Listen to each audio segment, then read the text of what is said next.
তো রাগ বা অভিমান করে তোমরা সেই সময়টা কতদিন কথা বলা বন্ধ রেখেছিলে? খুব একটা আসলে মানে লং টাইম হয়নি। সাকিবের রাগ দেখেছো কিরূপ? প্রচুর। যখন সাকিবের সাথে তোমার একটু একটু ভালো লাগা, একটু ভালোবাসা, তারপরে তোমরা ধরো বিবাহ বন্ধনে আবদ্ধ হওয়া, তোমাদের হানিমুন শুটিং, সাকিবের সাথে কি তুমি এরকম চুপচাপ থাকতা? নিশ্চয়ই না। অনেক বেশি লাউডলি কথা বলতা বা হাসি তামাশা, বা তাকে অনেকক্ষণ। সাকিব কিন্তু খুব বেশি চুপচাপ থাকার চেয়ে না, ও কিন্তু অনেক কথা বলে। সেক্ষেত্রে তুমি কি তার বিপরীত ছিলে বা বিপরীতভাবেই থাকো? এটা হয় কি ভাই, আমাদের দুজনের একটা জিনিস মিল আছে, সেটা হচ্ছে যে অনেক কিছুই তো আসলে মিল থাকে অনেকের সাথে, অনেকের বা ফ্যামিলির মানুষের সাথে। আমি যেমন যখন চুপচাপ থাকি চুপচাপ, আবার আমার পরিবারের মানুষের সাথে আমি খুব হয়তো হাসছি, খুব হয়তো কোনো জোকস বলছি, খুব হয়তো কথা বলছি।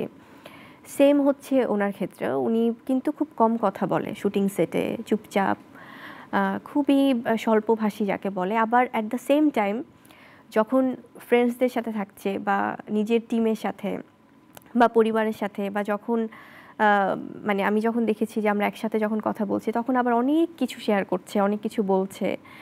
সো এটা আসলে ডিপেন্ড করে যে হয়তো বা বাহিরে হয়তো একটু চুপচাপ থাকে, বাট বাসার মানুষের সাথে হয়তো একটু কথা বলে, ফ্যামিলির সাথে অনেক বেশি ইয়ে থাকে অনেক বা বেশি কথা বলে, আড্ডায়, আবার কিন্তু অনেক বা অনেক খুব মজা করে। বাইরে চুপচাপ থাকে। মানে তোমার আর ওর এই জায়গাটা একটা অন্তমিল রয়েছে, রাইট? মানে যখন মজা করে অনেক হাসায়, অনেক মজা করে, অনেক মানে কমেডি সিন দেখা যায় নিজেই শেয়ার করছে, বলছে। আবার যখন চুপচাপ থাকে খুব চুপচাপ থাকে। সো আমার সাথে এই সাকিবের জিনিসটা রাগ দেখেছো কিরকম? প্রচুর। রেগে গেলে ভয় পেয়েছো কতবার? খুব একটা সচরাচর রাগে না, বাট যখন রাগে তখন মানে রেগে যে খুব ভাঙচুর করা এরকম রাগ না, মানে রেগে যে দেখা যায় যে হয়তো চুপ হয়ে যাচ্ছে, বা উনি হয় কি, ওনার ব্যাপারটা উনি খুব একটা প্রকাশ করে না কোনো কিছু, মানে ওনাকে বুঝে নিতে হয়। তো ওই বুঝে নেওয়াটা আসলে মাঝে মাঝে মনে হয় যে এটা বললে তো আরো ইজি হয়ে যায় অনেক তখন কিছু। তুমি কি করতা যখন অনেক বেশি রেগে, মানে বুঝতা যে অনেক রেগে গেছে, তখন তোমার কি ভূমিকা কি থাকে? তুমি চুপচাপ হয়ে যাও নাকি হ্যাঁ না? হ্যাঁ, একদমই চুপচাপ হয়ে যাই। তখন তাকে বুঝতে চেষ্টা করি যে কেন আসলে এমন হচ্ছে।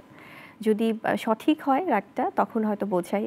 আর যদি মনে হয় যে না, হয়তো ভুল বুঝছে, তখন হয়তো বা তাকে স্পেসটা দেই যে না, হয়তো সময় হলে সে নিজেই বুঝতে পারবে। তো আমি তোমার সেই স্বর্ণালী দিনগুলোর কথা বলেই মনে করাতে চাই। তোমার রাগ কতবার দেখেছে শাকিব খান?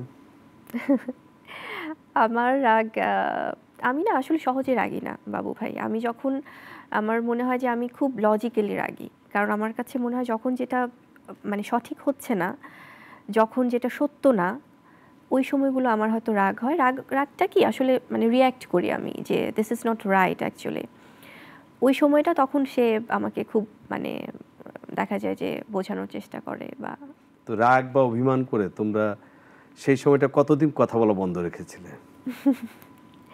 আম খুব একটা আসলে মানে লং টাইম হয়নি যে কোনো না কোনোভাবে ঠিক হয়ে গেছে আবার। আগে আগে এগিয়ে আসতো কে, তুমি না Shakib? Most of the time উনিই এগিয়ে আসে আসলে। যেমন দেখা যায় যে এমন একটা সিচুয়েশন তৈরি করে, মানে যে নাথিং হ্যাপেন্ড, মানে কিছুই হয় নাই। মানে হয়তো কিছু একটা বলছে বা কিছুক্ষণ আগে বা তারও যে আগে যে কোনো একটা কিছু নিয়ে রিঅ্যাক্ট করেছি আমি, ভাবছি যে ও না এটা তো না এরকম, ও আচ্ছা এরকম হয়েছে কিনা, মানে খুব নরমাল। তো তখন মনে হয় যে কি ব্যাপার, কোনো রিঅ্যাকশন নাই কেন? মানে ওটাতে আরো তখন হয়তো আমি মানে লিটারালি সে হাসানোর চেষ্টা করে।